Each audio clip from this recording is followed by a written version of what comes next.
Eh bien, salut tout le monde, c'est Robrunner et aujourd'hui on se retrouve pour une nouvelle série de vidéos pour créer un portfolio de A à Z. Donc aujourd'hui on va commencer par installer les logiciels dont vous allez avoir absolument besoin pour développer votre site, le designer, créer la base de données et tout ça. On va se rendre sur notre navigateur. On va commencer par télécharger le logiciel pour développer. Donc on va utiliser soit Visual Studio Code, soit PHP Storm ou soit un autre. Moi je vais utiliser PHP Storm parce que avec l'école je l'ai gratuitement. Vous, si vous n'avez pas PHP Storm ou un autre logiciel, vous pouvez utiliser Visual Studio Code qui est totalement gratuit. Vous allez les télécharger. Donc comment ça se passe? Bah, vous allez vous retrouver soit avec cette application, soit avec cette application. Vous la lancez. Ça va être comme d'habitude. Il faut accepter les termes. Vous faites suivant. Vous pouvez créer l'icône sur le bureau ou pas. Ça, c'est les options, par exemple. Comme ça, une fois que c'est téléchargé, faites clic droit. Vous pouvez ouvrir avec code directement. Donc vous choisissez les options que vous voulez ici. Ensuite, là, du coup, vous faites installer. Moi, je vais pas le faire parce qu'il est déjà installé. Pour PHP Storm, c'est à peu près pareil. Là, le logiciel, il va se lancer. Et en fait, vous allez suivre comme d'habitude pour installer une application. Voilà. Donc, moi, il me dit qu'il est déjà installé. Donc, je vais maintenant. Vous suivez les indications qu'ils vous font. Et tout va bien se passer. Je n'ai pas précisé en quoi j'allais faire mon portfolio. Il sera en HTML, CSS avec du PHP et du MySQL. Pour utiliser PHP, ça se passe pas comme le HTML. Il va vous falloir un serveur en local. Pour ça, on va télécharger ce qui s'appelle Warm Server. Warm Server, moi je prends pas le premier lien la plupart du temps, je prends le deuxième lien sur Storage. Vous allez cliquer télécharger et là ça va vous lancer le téléchargement. Donc moi je vais pas lancer le téléchargement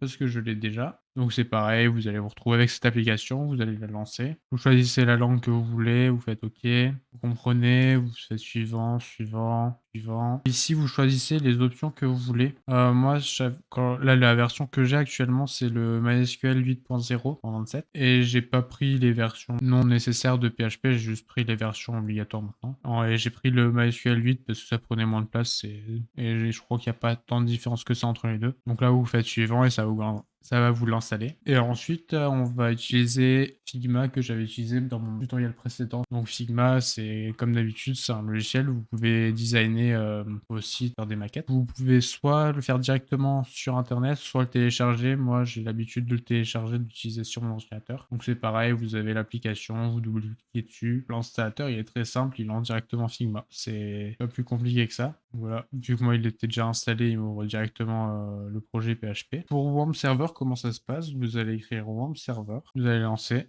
Et vous allez voir en bas comme quoi il est en train de se lancer. Donc si le petit logo de Warm Server en bas là, il est rouge, c'est que les services ne se sont pas lancés.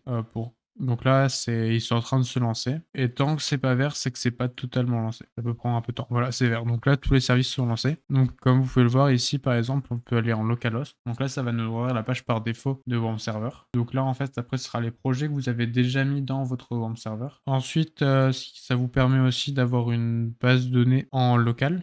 Donc avec PHP par exemple. Ça va être la base de données MySQL. Par défaut, il faut mettre en route. Et donc là, automatiquement, ça va vous ouvrir votre base de données MySQL. Voilà, donc là, on a tout fait par rapport à MySQL. Ensuite, pour la base de données, on va utiliser diagram.net. Bon, vous pouvez aussi chercher draw.io, ça marchera. Donc là, vous créez un nouveau projet. Et l'avantage, c'est que par exemple, vous pouvez rajouter des petits carrés et faire des schémas de base de données comme ça en reliant les différentes bases. Donc on utilisera ce site-là pour la faire dans le prochain tutoriel. Pour moi, je pense que c'est plus efficace d'avoir une base de données pour faire ce logiciel. Donc Figma, vous connaissez, on l'a utilisé la dernière fois. J'irai peut-être un peu plus dans les détails dans la vidéo sur le Figma. Mais vu qu'il n'y a qu'une page à faire, ça devrait être assez rapide à faire. Je pourrais m'attarder plus sur les petits détails et les fonctionnalités que vous pouvez trouver dans Figma.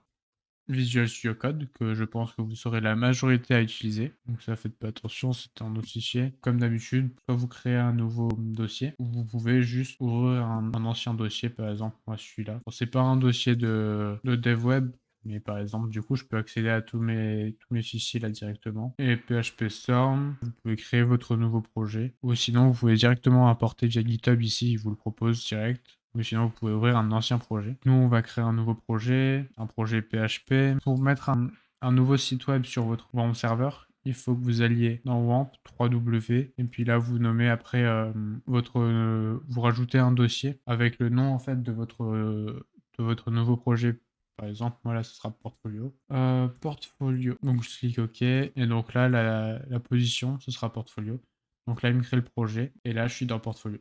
Donc vous pouvez faire la même chose avec Visual Studio Code bien sûr, mais c'est juste que pour développer en PHP, je suis plus à l'aise avec PHP Storm.